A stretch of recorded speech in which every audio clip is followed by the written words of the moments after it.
I am excited because I have an old friend with me, and we were just catching up and talking about all sorts of things that I can't share on the podcast because he's a man full of mystery and secrets. Welcome to the show, Michael Kelley. Man, thank you. What a great introduction. A man of mystery and secrets. I'm going to tell my kids about that, that's what they should call me. I think they should. Yeah, for sure. Soon to be Dr. Kelley, right? Because you're... If the Lord wills, we'll see. I'm neck deep in dissertation writing and research and trying to just push through to the end here. I called it disser-hating. That's what I called it. That feels right. It feels right. So Michael is the executive director for the Rooted Network, a seasoned writer of church small group curriculum. And Michael, I remember back in the day when your former employer had you like shoved in a closet and you were just having to churn out all of this curriculum. I remember they opened the door one time and they peeked in and you looked at me as sunlight came through and you're like, you'd work in 20-hour days or whatever it was. Do you remember all that? I do. It's like the scene in The Aviator where Leo DiCaprio, is playing Howard Hughes, and it's very similar as I recall, that kind of thing. Who was your boss that made you do all that? Another man of mystery and great talents. Oh, it was my dad. That's right. Yeah, I'm so sorry. I'm so sorry for that. Anyway, we're going to be talking about curriculum, and there are some big changes going on. Rooted is somebody you definitely need to be paying attention to. We'll get to more of that here in just a second because they are producing some amazing content. But before we do, I want to get to our sponsor, Upward. Upward is introducing Upward Running. This is so exciting to me. I'm a runner. I'm a marathoner and an ultra marathoner. You know how you know if you're around a marathoner or an ultra marathoner? They will tell you. So I love this new program. They've got a 5K challenge, which is awesome. So they can help you do a 5K. These are things that you see other people doing, and you're like, man, I'd love to do that. Well, now you can. Very simple to start, very easy to get going. And the thing about Upward is they will walk you through everything. So if you're like, hey, how? This sounds great. I'd love to get my people more physically active. I would love to do ministry through activity. Upward can help you.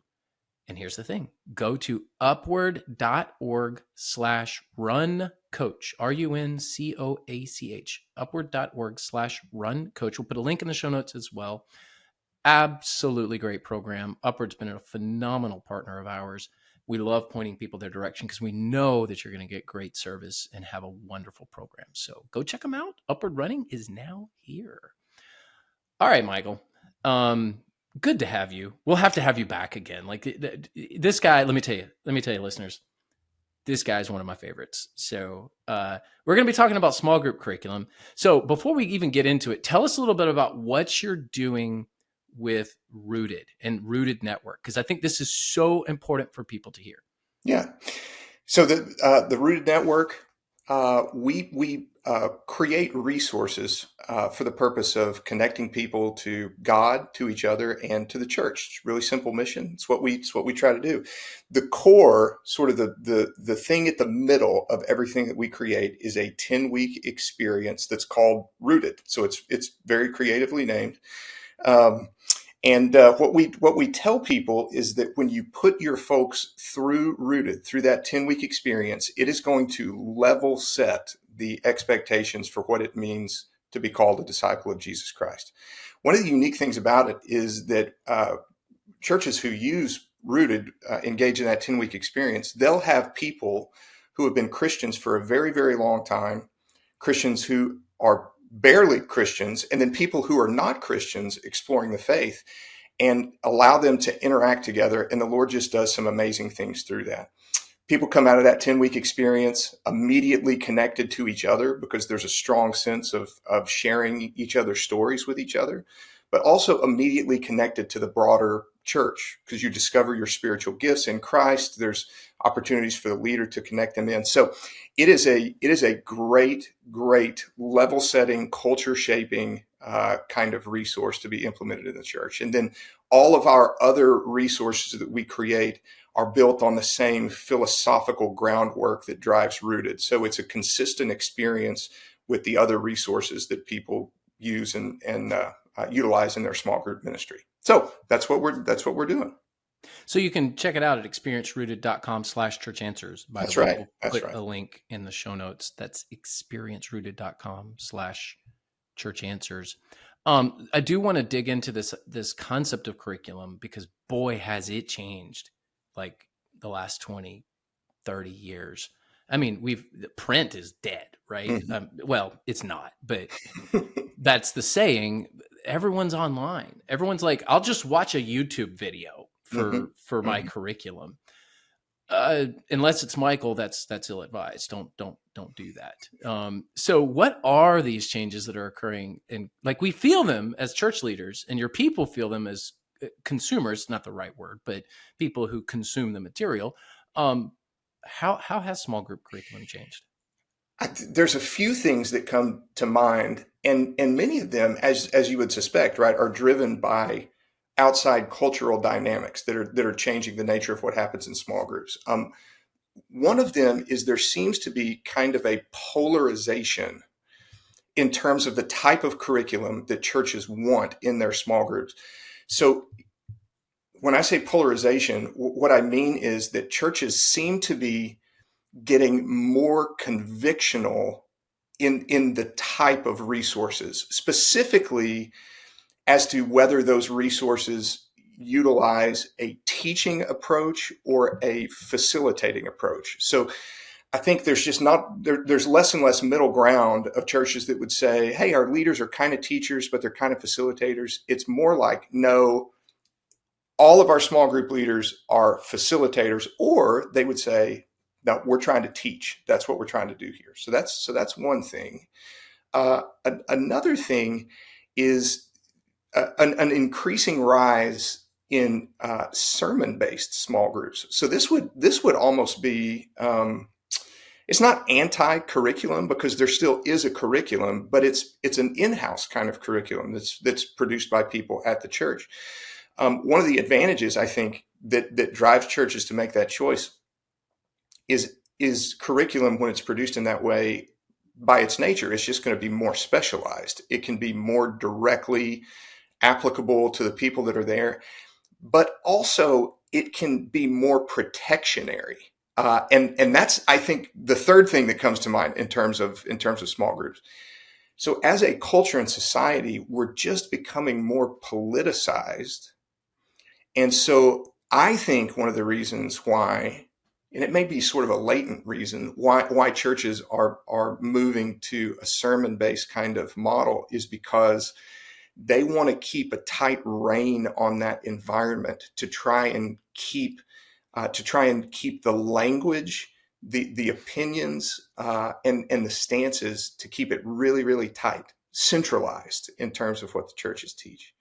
So I think we're seeing all those things happen. We've tried the sermon-based curriculum at West Bradenton. We did it for a year. Uh-huh. And we had a content writer on staff. She's wonderful. Jenny is amazing. Shout out to Jenny.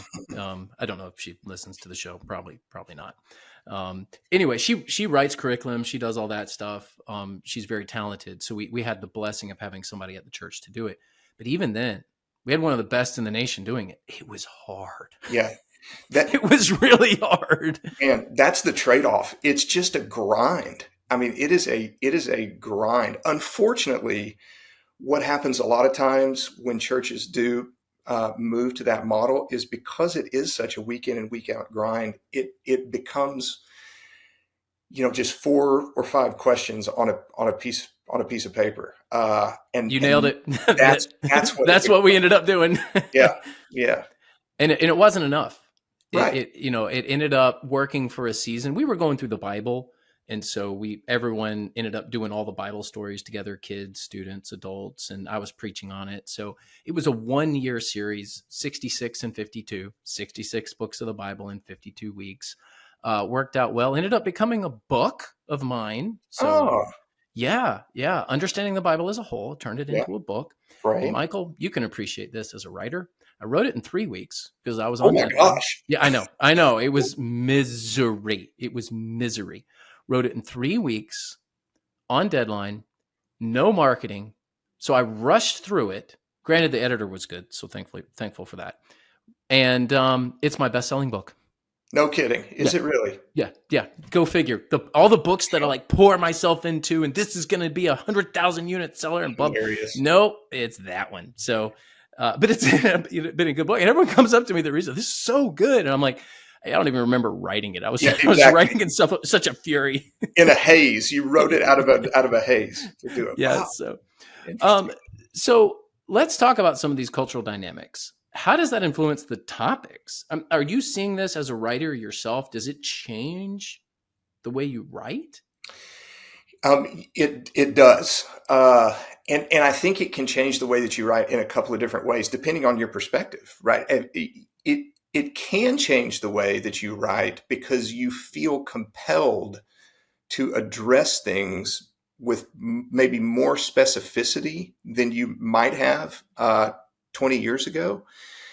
And in some cases that's appropriate. And I think there are a lot of churches who sort of lean that way, that because these are issues in the culture, we are bound to discuss these issues inside of the small group, and even from the pulpit too, right? It's all the content delivery mechanisms for the church. We're going to do that. It's the old, I'm going to have the Bible in one hand and the newspaper, if those things still existed, in the other, right? So it's that's kind of philosophy. But then on the other side, I think there are in some churches and in curriculums of veering to the other side of just saying, looking out and saying these issues, as important as they are, can and are very divisive among people. And so we're going to intentionally in our content focus on the things that unite us. Now, we're still going to, we're going to drip application of cultural issues into our content, but it's not going to be the driving force behind what we do. So it can influence. I think it can influence both ways, depending on where the church sits on that spectrum. All right, let me put you on the spot. Okay. You follow this more closely than I do. What sells better? The curriculum that's like hyper political, that Uh-huh. everyone's like, "Ooh, this is juicy," or the curriculum that's blandly evangelical? And I can see the benefit of both, by the way. Like, but what sells better? Do you know? Well, Frank, I don't know off the top of my head. I suspect though it's you can get kind of an even swath in between them, just because churches do hit from both sides of that plate. So it can be either. Regardless, though, here's a dynamic that I think is true regardless of what the church tries to do. Because we live in a "what do you think" kind of culture, that everybody so freely shares what they think And then about criticizes. exactly, and then criticizes What other do you people for what they think? think. Because Yeah, I'm loading up to like shoot it down, right? yeah, exactly. So because that's broadly true, church leaders ought to know, regardless of whether or not they're trying to bring those issues intentionally into the small group environment through curriculum, they're still going to be there, even if they don't want them to be there, because we live in a "what do you think" kind of culture. But I also think that compels us, when choosing curriculum, to make sure that we are training our leaders, and we're choosing resources that don't see the question "what do you think" as the main endpoint in a small group. It ought to be, "what does the Bible say?" Like, that's where we've got to get to. It can't just be what do you think? Which, by the way, that is another one of the ways in which sermon-based small groups kind of tend to veer, because it sometimes ends up being a "what did you think about Sam's sermon?" more than a What does the Bible say, and how does this transform our lives? The answer to that is I don't know. I was asleep. That's right. That's right. So you're exactly right, because I get this as a pastor myself. And this is very different than when I started. So I didn't start ministry in the analog world. I was born into an analog world and then obviously transitioned into a digital world.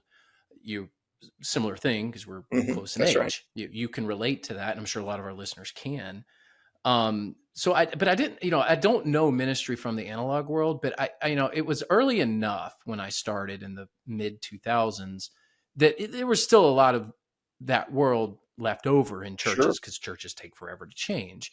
But what I get now is random church member sends me an email with a YouTube link. Did you see this? Yeah. What do you think? Yep. And it's a 45-minute video.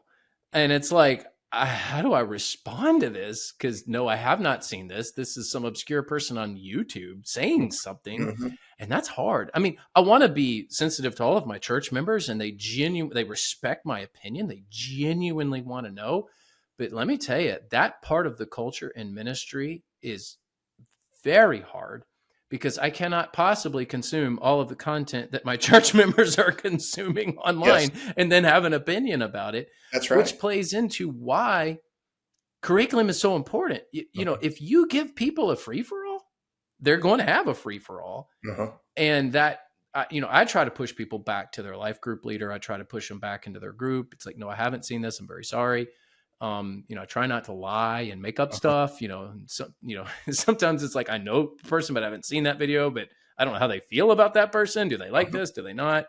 It's hard. So let's talk technology. How is technology playing into this? Because I feel it as a pastor. Yeah, I'm sure you do. And I think that's one of the ways, like one of the basic ways that technology plays into this discussion is just exposure. It's that because of technology, people they just have more things at their fingertips, and they're exposed to more things than they would. From a pastoral standpoint, in some ways you have an impossible task, right? Because it's impossible for you to have an educated opinion on everything that your people are being exposed to on a given day, So that's one way that it has influenced, life in the small group. Another way is just the utilization of technology. So, I remember former job, like we were talking about, when I first started working in the publishing industry. We were making DVDs and cassette tapes and sending them out, and churches were happily utilizing those. And it's different now. I'm sure there are still churches with DVD players and utilize them probably more than we realize, actually. There's a church out there that's still using a cassette player, I guarantee. 100%. However, things just have become more streamable. So that has caused, I think, the ease of video and the use of video to become more prevalent. But here is an interesting thing that I'm seeing right now, is that more and more, I'm seeing an aversion to video being utilized in small groups. And I've got, some theories about why that is. I think some of it is because we do video everywhere else in our lives. And so when I come to my small group, I don't necessarily want that. I think some of it is back to the whole sermon-based, one of the motivations behind sermon-based small group stuff. Some of it is, we want our people hearing from our people, rather than hearing from, X person who is teaching on this topic. And then I think too, unfortunately, there's been in the past 7 to 10 years, so many instances of well-known teachers, theologians, personalities changing their position on doctrinal issues, that some of it is, hey, if I put this person in front of my people right now, I don't necessarily know what trajectory that person is on and where they're going to be in 5 years. So what kind of precedent am I setting here? Shout out to Numa. Yeah, that's right. We've all seen it. On the whole, For those of you who don't get that reference, I apologize, but That's you know, that is old school. Like that's way back, reaching in the bag. man, this is so cool until it's not. Until Until it's it's like, not. this is That's so cool. exactly Nope, right. this is heresy. Yep, it's not. I think on the whole, I kind of, I really appreciate the, we want our people to hear from our people. Um, Mainly because when it comes to create, now this is coming from a guy who's like, it is my role to create resources.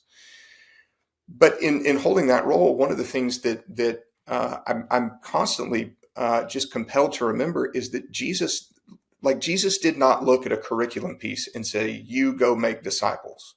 This is the work he gave to people. The people need to do it. So, one of the questions I think that church leaders ought to ask when they're choosing curriculum is, does this help my people do the thing that Jesus told them to do? Or are we outsourcing the thing that Jesus told my people to do to something else? And that can be a good filter, a good helpful filter. Yeah, that's an excellent filter. So let's dig into discernment a little more. How do you pick curriculum? I mean, obviously everyone needs to Yeah, experience that's rooted. right. That's obvious. But other than that, what how would you talk to me as or my life group director and say, all right, here's some filters. Here's some things that you need to consider when picking out curriculum Yeah. for your congregation. From a broad standpoint, I think that principle is where I would start is recognize what curriculum is meant to do and what it's not meant to do. It's meant to help people do the thing that God has called them to do. It's not meant to take the place of the thing that God has called people to do. So that's filter number one that I think you would want to look at. And then filter number two is to just take a step back and look at, of all the things that you're trying to accomplish in this particular arm of spiritual formation, what is the main thing? What are you mainly trying to accomplish? Is it, for example, biblical education? Is it fellowship? Is it, if you want to do all of these things, of course, but if you had to say what's the one thing, then articulate what that one thing is. That's going to probably guide you also to what it is. And it's And generational. Like our older folks absolutely are like is. master teacher model. We want to lecture. And there's great benefit to that. There's a downside. And the downside is there's not a whole lot of fellowship in there, but Mm-hmm. they're naturally fellowshipping in their own generation anyway. Whereas the younger generation, like millennials, want to sit around the table and talk about it. What Yeah, do you think kind of stuff? So that's more conversation facilitator, as you that's right. mentioned That's right. previously. So there is a little bit to, I hate to say it like this, but this is just how I'm going to say it, like playing to the generation. Like certain generations learn in different ways. Mm-hmm. There's just a context there to the generation. Now, we should all be stretched. Let's just say that everyone should be stretched. We shouldn't, Mm-hmm. create too much Mm-hmm. comfort in the church. But if you can grow a group with a master teacher model, go for it. Yeah. If you can multiply your groups by doing home groups in the conversation facilitator style, go for it. So back to that, what's the purpose? What's the principle? I'm going to be a bit of a pragmatist, and I mean that in a good way, in a philosophical way, in a William James sort of way, not in a, not in a heretical sort of way, but it's just like, if you try to force stuff that doesn't work, you're going to get nowhere. Yeah. So part of it is just knowing your people Mm-hmm. and doing things that are actually going to get them in a group. Mm-hmm.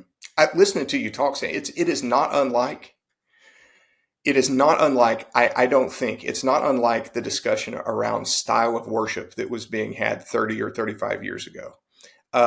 And kind of what you want to say is, man, if you want to have a harp on your stage every Sunday morning, that's great, as long as a harp in excellence is better than a guitar in mediocrity. You know, There's uh, the quote, guys. see, that's Hey, right. team, put that on social media. Quote Show Michael notes. Kelley, please. Show notes. Um, I think the point is that you pick a direction. This is what our purpose is and what we're trying to do, and then let's do it to the glory of God as well as we can possibly do it, and not try to dabble in everything. So yeah, know your people. I love that you said that. It's so pastoral to know and understand who my For people once. are. For once. Um, Yeah. and then to let that drive. And then, other filters, there's doctrinal considerations that you would of course want to make. Where does it come from? So those things are there too. All of those, I think, come together in consideration in choosing curriculum. I do think one other thing that I would encourage somebody who asks me that question, apart from the actual curriculum decision, is sort of circling again back to what Jesus has called them to do, is part and parcel with choosing curriculum. At what level are you investing in the leaders of your groups in order that they personally feel equipped to do the work of making disciples? And so that ought to be made in tandem too. Like, what kind of training do I have? How am I meeting with all these people who are doing the teaching, the facilitating? That ought to be part of that discussion as well. Good stuff. Well, it's been a great conversation with Michael Kelley, the executive director for the Rooted Network. If you have not heard of them, or if you've not experienced Rooted, you need to go to experiencerooted.com. Let me see if I get this right. experiencerooted.com/churchanswers. You got it, buddy. Making sure it's right. The link in the show notes. I know so our biggest audience is audio. They're like tuning in while they're driving or whatever you're doing, mowing the yard. But we do have a few of you on YouTube. So hi, we're video, right. We're video and audio. Love our YouTube audience, by the way, even though by far most of you are listening in your earbuds. But before we go, I want to thank Tyndale. Hey, they have this new NLT large print Pew Bible. I love this thing. I have it. And what I mean by that is we have a line item in our budget, and these Pew Bibles are in pew racks. We still have pews. Some of you may have chairs, but there's usually a way to put these under the chair or behind the chair or whatever it is. You need these. Here's why. So we tell our people regularly, take a Bible. If you don't have a Bible, take one. If you know someone that needs a Bible, bring it to them. And we encourage people to take these Pew Bibles home with them. Some people just come up to me and say, I love the New Living Translation. Where do I get this? I'm like, just take a Pew Bible. Just take it. And they're always like, wow, thank you. A guest comes up, hey, do you want a Bible? Here's a Bible. You need a line item in your budget for these Pew Bibles.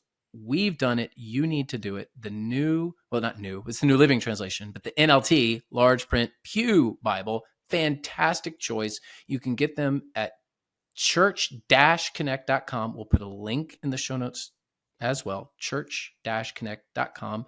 That's a great new part of Tyndale. They're doing good work to help equip churches. So go check them out too. They've got a lot of good resources at Church Connect.